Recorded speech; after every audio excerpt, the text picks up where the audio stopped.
Marriage is one of the most pivotal stages in a person's life, and it has existed with us since historical times. In the current society, this sacrament defines the relationship within the community and binds the couple legally, economically, emotionally, and most importantly, spiritually. The sanctified union of two as one flesh is known to be a covenant that mirrors the love of God to His people. But what exactly is marriage and the goods that come out of this permanent union? To understand this in a more theological perspective, let's look into one of the foundations that define what marriage is before and even today. St. Augustine, the Bishop of Hippo, wrote a treatise on marriage, which stood the test of time and now continuously serves as a theological framework for understanding the sanctified union and the threefold good that comes off of it.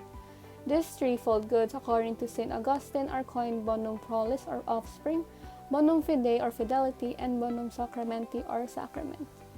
The first good of marriage, according to St. Augustine of Hippo, is Bonum Prolis, also known as the good of having offspring or children. This symbolizes the fruitfulness of union and refers to the procreativity or openness of couple to have a child. According to St. Augustine, doing the conjugal act after marriage is free from blame, since itself alone is worthy of marriage. But when the conjugal act is performed outside marriage, that becomes a sin, as it is not a product of marriage, but a product of lust. We Christians must always remember the unitive and procreative purpose to be able to preserve the sanctity of marriage, while for the married couples, it is important to treat marital intercourse as an act of selfless love. Above all, St. Augustine reminds us that procreation is the first and most important good of marriage, for it promotes the continuation of humanity and increased Christian generations.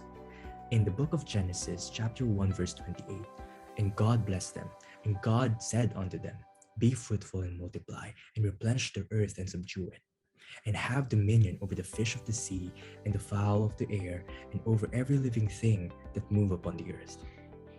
God tells us that procreation is a cooperation with God of love, thus it must be implemented with great responsibility, prudence, and unselfishness.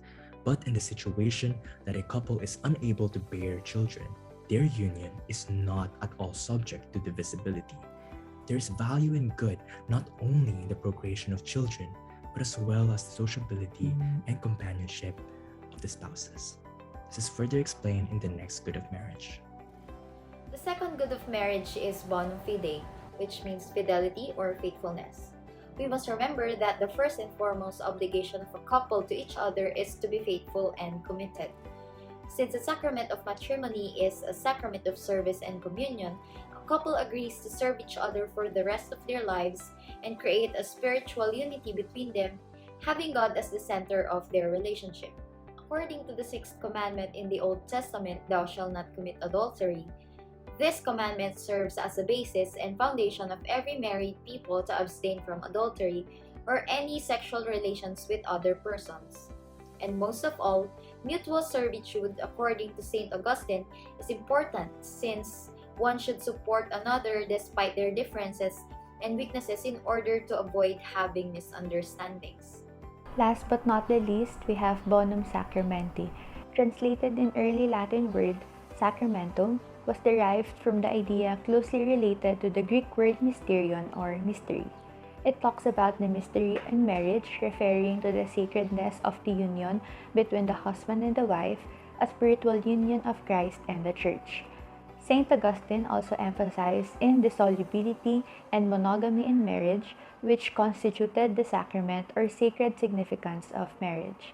This explains how the Philippines, a country in which majority of the population are Christian, prohibits divorce because it goes against the sacred principle that Christian marriages had to be indissoluble.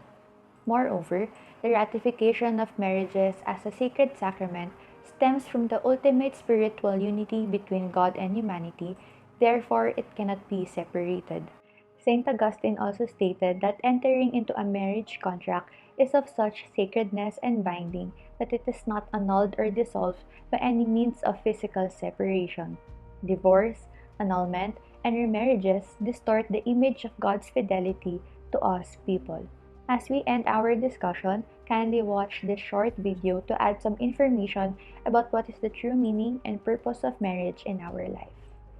In the graced union of matrimony, which unites man and woman in mind and body, the Christian husband and wife enjoy the goods of children, mutual fidelity, and the indivisibility of their union, in which the abiding grace of the sacrament takes root. Together, let us remember this verse according to Matthew chapter 19, verse 6. So they are no longer two, but one flesh. Therefore, what God has joined together, let no one separate.